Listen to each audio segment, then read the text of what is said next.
Tonight on the Northwestern News Report, Northwestern students demanding abolition of the Northwestern Police Department. Plus, your latest campus COVID updates. Are testing protocols effective? And how the Northwestern Marching Band is hitting the right notes from home. Those stories and more tonight on the Northwestern News Report. It's your news right now.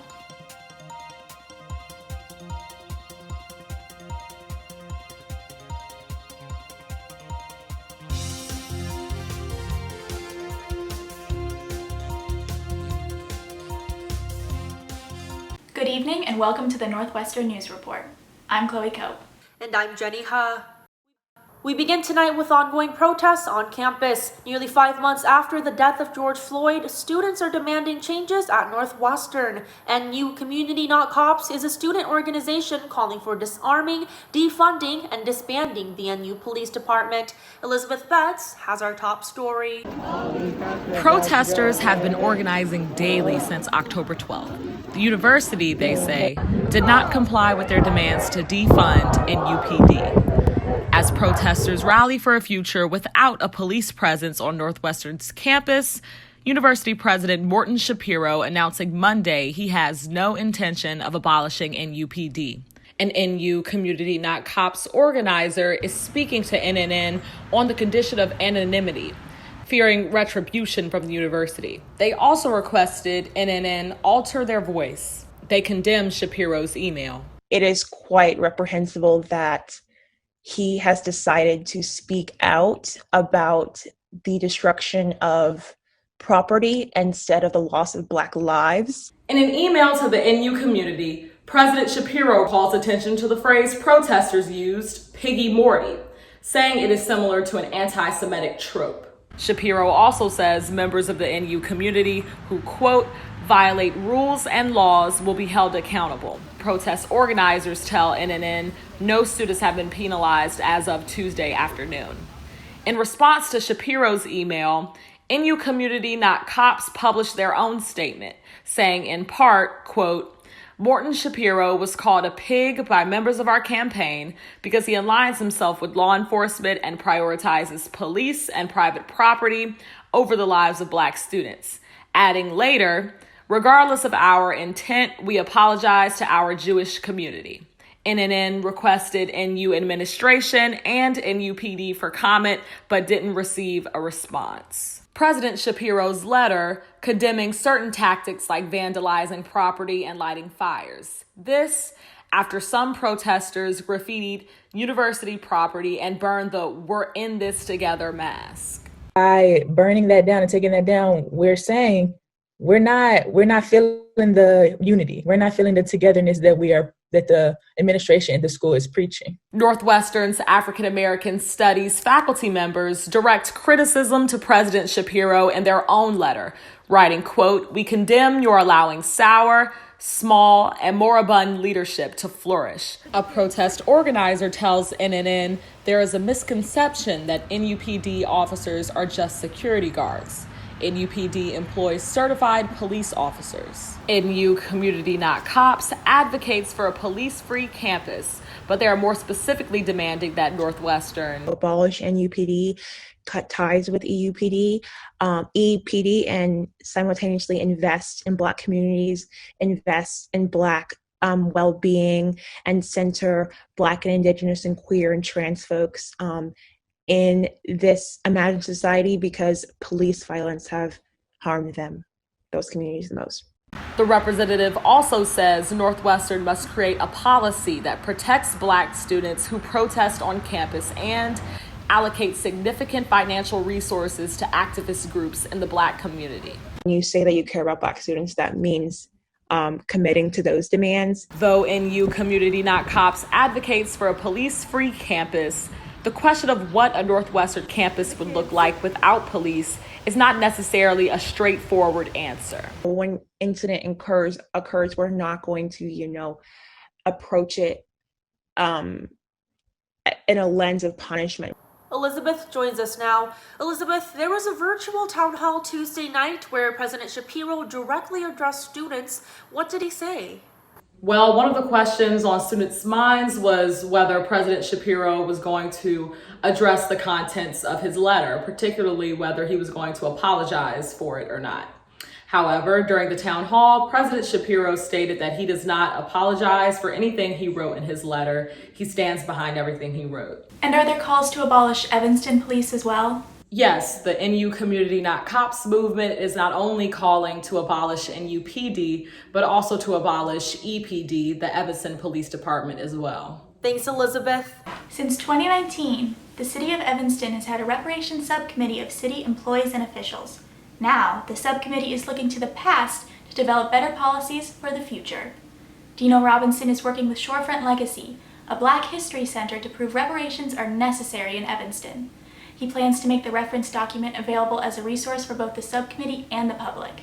He's recording Evanston's past discriminatory practices, like over-policing and unequal enforcement of laws. And it didn't have to be a law.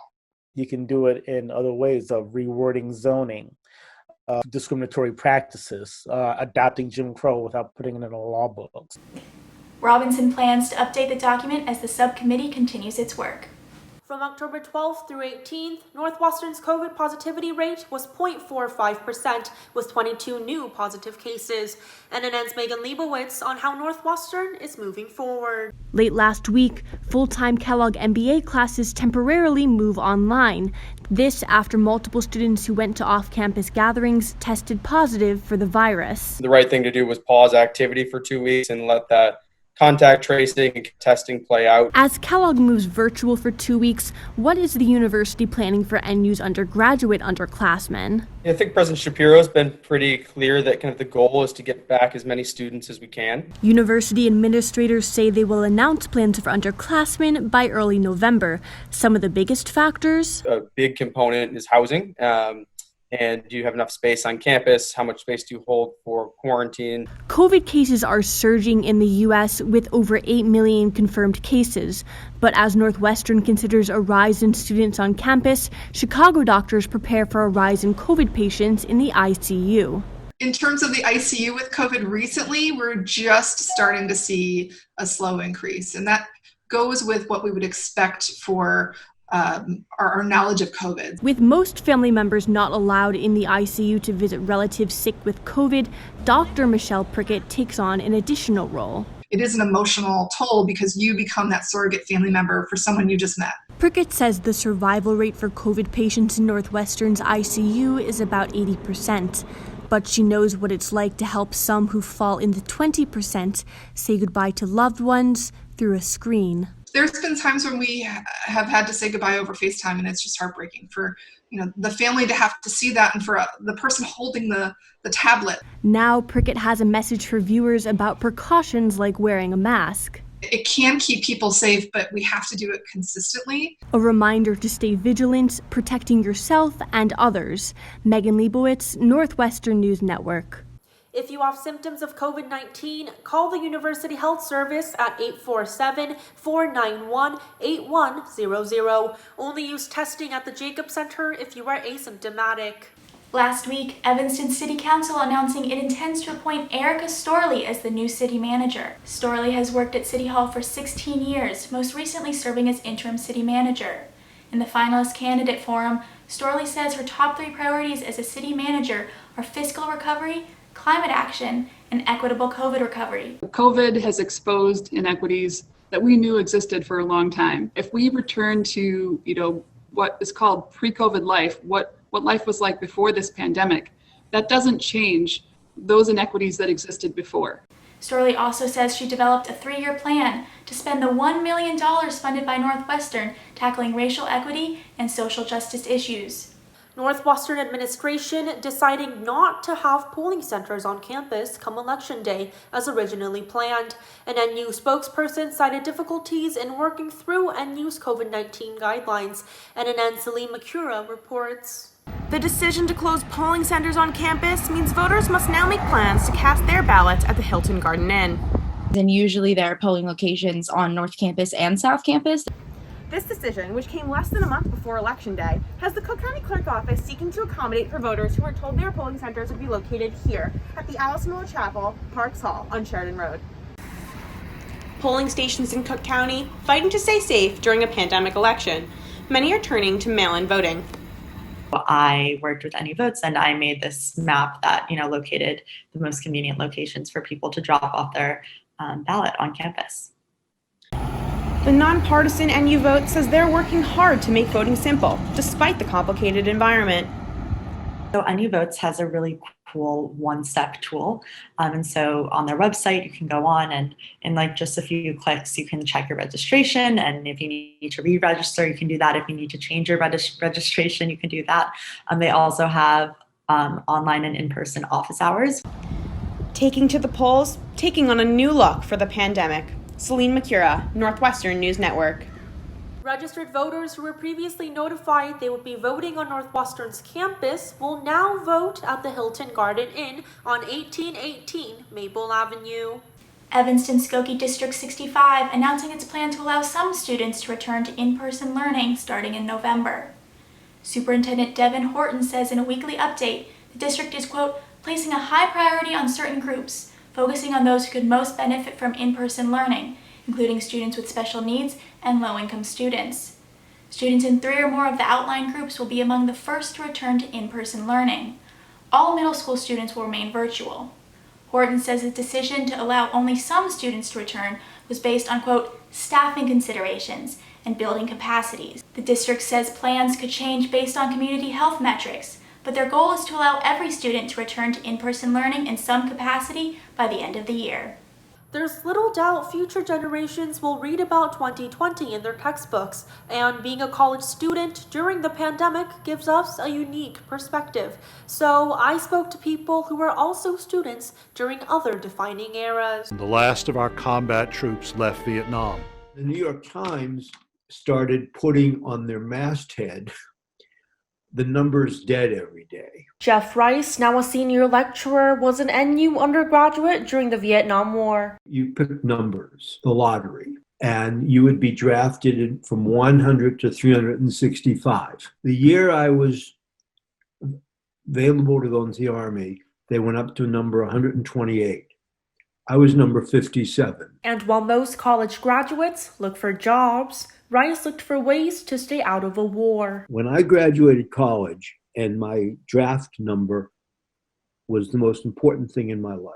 And my parents thought about it and they said, we would like you to go to Canada. Another moment that forever changed America, 9/11. When we first came back, there was sort of a period of what I would describe as intense grief and kind of confusion. Cheryl Precious says that though university admin and faculty were flexible with start dates and assignments, there remained unrest and fear. There were terrorists mailing anthrax through the Postal Service to major political figures and news figures, and everybody thought their mail had anthrax in it. And without even needing to compare past tragedies to today's global pandemic, NU professor Kevin Boyle empathizes with his students. No matter how old they are, no one has ever experienced anything quite like this. Living through history and learning about the histories of others. Jenny Ha, Northwestern News Network.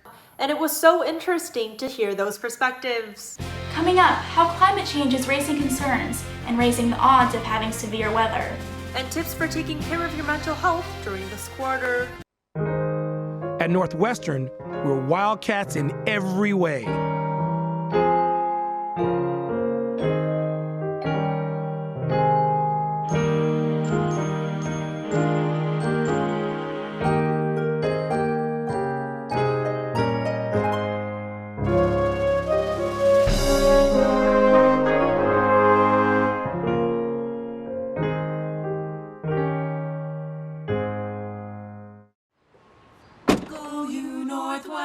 Northwestern break right through that.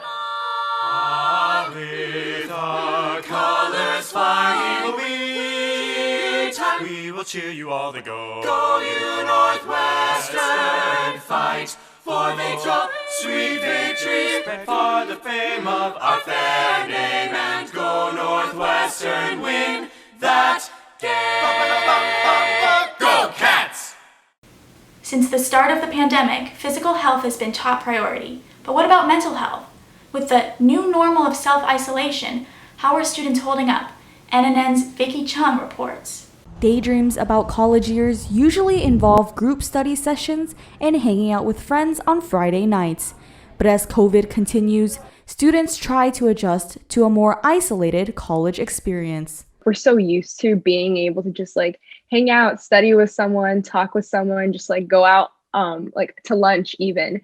And like now we can't even do that. According to the CDC, by late June, about 40% of U.S. adults reported struggling with mental health or substance abuse. It's also important to talk to your, friends who are in your bubble or in your social circles, and to say, let's keep each other accountable. If you start to notice changes in, some of the ways I'm doing things, I give you permission to, tell me and to keep me accountable. Take care of your mental health by exercising, listening to your favorite music, and creating a daily routine. Maintaining a routine with your appetite, with your meals, and maintaining a routine with things like exercising. If you journal and that's something you enjoy doing, or enjoy reading, like, recreational books, books for pleasure outside of your schoolwork, I think it's important to just add those things in. And it's okay not to feel okay. According to student Maria Namesh, maintaining your mental health is a team effort. And I think that honestly, we just need to be more open with each other and make sure that like we know we're there for each other, even though it's through a screen. Facing challenges head on. Vicky Chung, Northwestern News Network. Winter is coming, and this year, students are worried about how to safely see friends. NNN's Michaela Denault has more. During the early fall, students taking advantage of outdoor, socially distanced hangout spots. People have been going to Lakeville or different spots on campus, I feel, in order to meet different people from outside of their own housing. But when temperatures drop below freezing, safe outdoor gatherings could freeze too. I don't want to meet with new friends and make, new relationships and all that, and be indoors and getting sick like that. I feel like that's such a huge risk.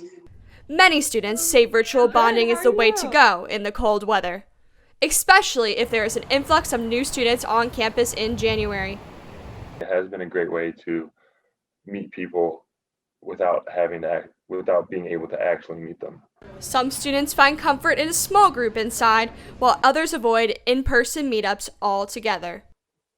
Yeah, no, it's kind of scary to me, the idea of people being in a room that you don't know anything about, or that, what if there's people that don't want to take those restrictions, or that don't want to really cooperate. Taking precautions to keep the warmth of Northwestern alive. Michaela Denault, Northwestern News Network. As Northwestern plans for the cold, regulated indoor spaces like libraries and dining halls remain open. Students from all over the country have seen their home states devastated by wildfires, hurricanes, and flooding this week. NNN's Julia McCary brings us a special weather report. Julia? Thank you. It seems like every week there's a new natural disaster, starting in January with the Australian bushfires. Then the summer came along, and wildfires ravaged through the west coast. These fires are still burning. And then hurricane season began in the Gulf Coast. There have been so many hurricanes that we've run out of names and moved on to the Greek alphabet. I spoke with Dr. Ryan Harp, a Northwestern postdoctoral research fellow, about why extreme weather events are constantly making headlines. There's a couple of underlying reasons. So one of those reasons is climate change. So just as the atmosphere is getting warmer, there's just more evaporation taking place, and essentially this thirstier atmosphere is drying out a lot of the underlying vegetation, trees, brush, things like that. And it's essentially just making the fuel for the wildfires a little bit more likely to ignite and to burn. In addition to wildfires blazing on the west, the Gulf Coast has seen a remarkable number of hurricanes this year, rivaling 2005 season with Hurricane Katrina. Hurricanes really require two things for their formation. So one, they need really warm waters in the tropics. And so as the climate warms, of course, the ocean waters underneath hurricanes that really provide the fuel for the storms are that much warmer and just a little bit more likely to fuel these storms. Perhaps our most valuable tool to help fight climate change, is our voice. Thinking about the climate and environmental policies of the people who you're choosing to vote for. And Voting for change to stop a changing climate. Julia McCary, Northwestern News Network. Thanks, Julia. Coming up, one local store celebrates its story for National Women's Small Business Month.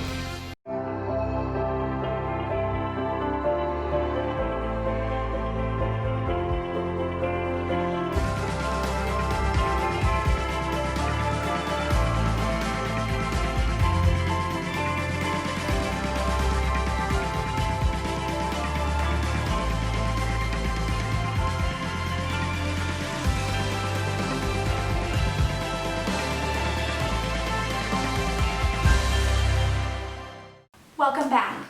October is National Women's Small Business Month, so let's take a closer look at one of Evanston's own. Nina Barrett, the owner of Evanston's Bookends and Beginnings, is turning a new page for small businesses.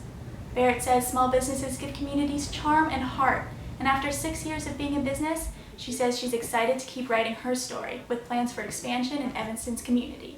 One of the biggest things she's kept in mind through business management, making sure a working environment of inclusivity isn't a novelty.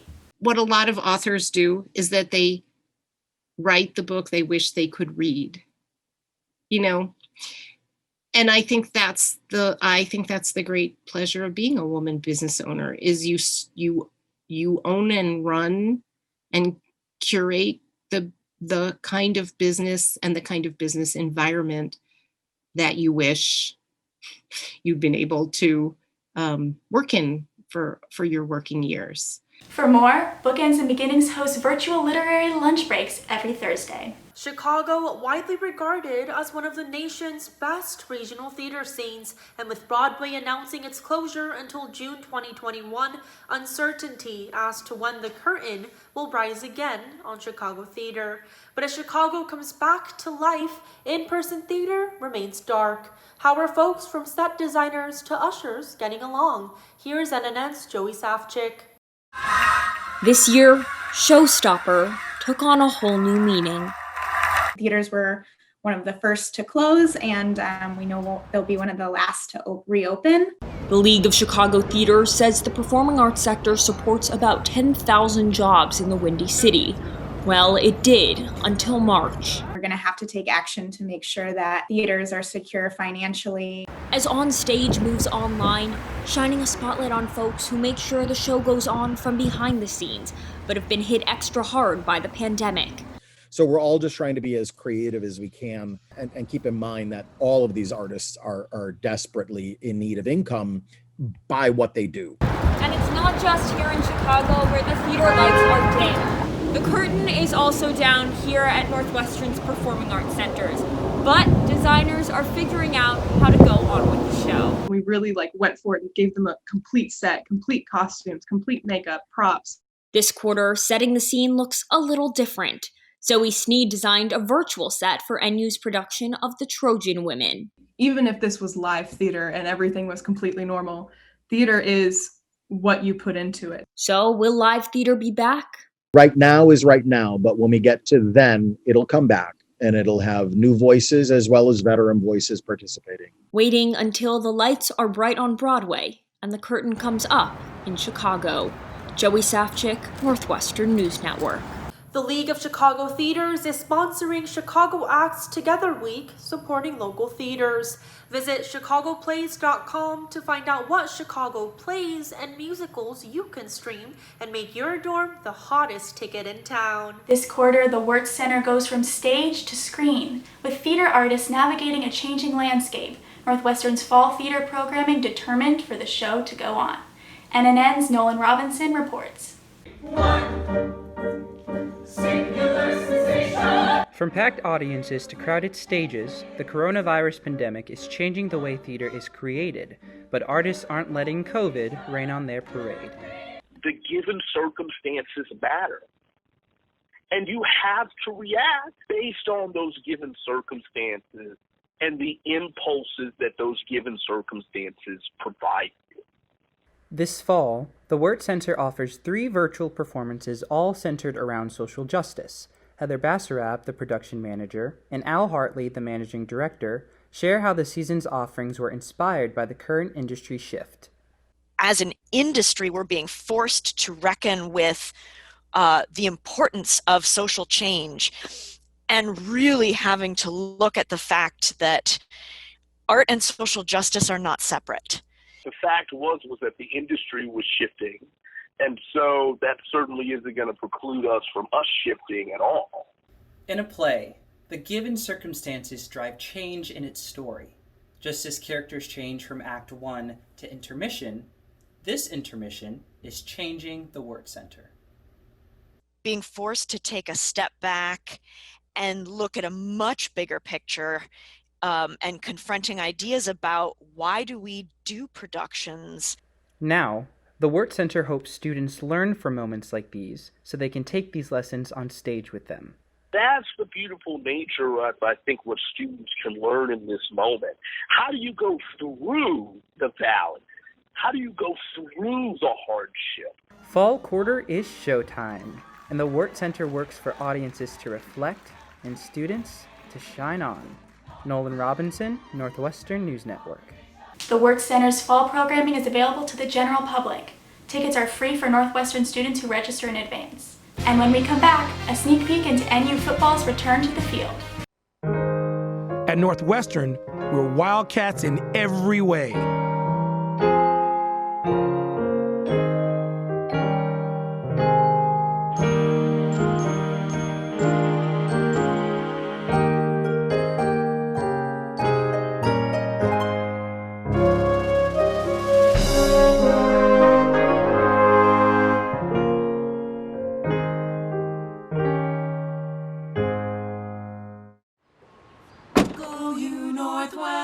Northwestern break right through that. With our colors flying, we will cheer you all the go. Go you Northwestern, fight for victory, sweet victory, for the fame of our fair name, and go Northwestern, win that game.